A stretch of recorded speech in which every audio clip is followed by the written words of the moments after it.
Hello, it's Mr. Carini here. Hope you're staying healthy.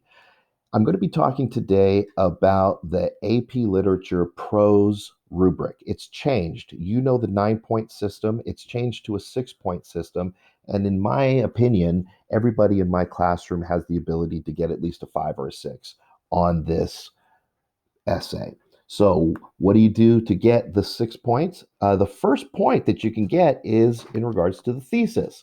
Responds to the prompt with a thesis that presents a defensible interpretation of the passage. Uh, you're all capable of doing that. What you should not do is simply restate the thesis. That's a no no. A couple of you did that early on in the year, but you got over that. Good for you. You should also take a look at this right here. It says for a thesis to be defensible, the passage must include at least minimal evidence that could be used to support that thesis.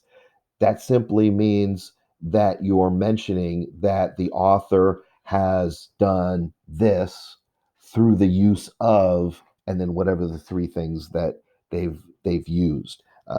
And be specific about that. Don't just say syntax, diction, and imagery. What kind of syntax?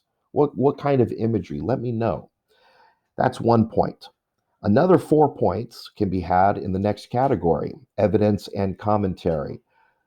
Let's go to the just the best, the 4 point version of this.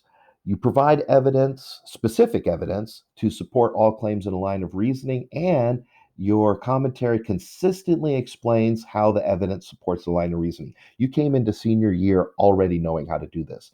AP Literature did not teach you this. I merely enforced it and had you practice it.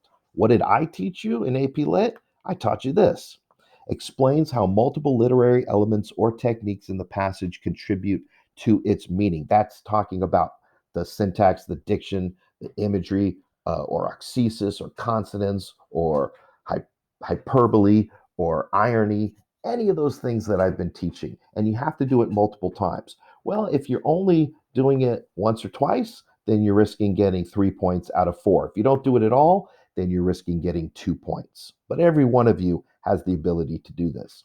The sixth point is through sophistication. It says here, demonstrate sophistication of thought and or develops a complex literary argument. There are 4 ways that you could do this. You don't have to do all 4. It says you could do one of the 4. I talked recently about vivid verbs and persuasive language, including syntactic tension. They love syntactic tension within an essay. Also, you can identify and explore complexities or tension within the passage. What does this mean? Well, that means that your evidence and commentary are just overwhelmingly not just a 4, it deserves a 5. That's how I interpret that. You can also illuminate the student's interpretation by situating it within a broader context, meaning the broader context could be classism or racism or justice, any one of those things. Let you get the broader picture of the passage as a whole.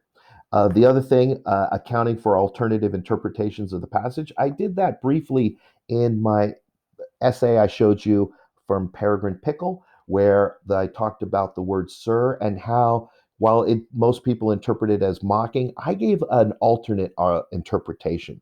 Now, don't just do these things once or twice, should be done throughout the essay. So, please do me a favor. Uh, Comment in this on this YouTube video by telling me something weird that you have done during quarantine. I'll let you know one thing I've done that's weird is I've buzz cut my hair using clippers. It does not look good, but it feels great. So please respond to to this video by telling me one thing you've done that's weird during quarantine. Have a good day.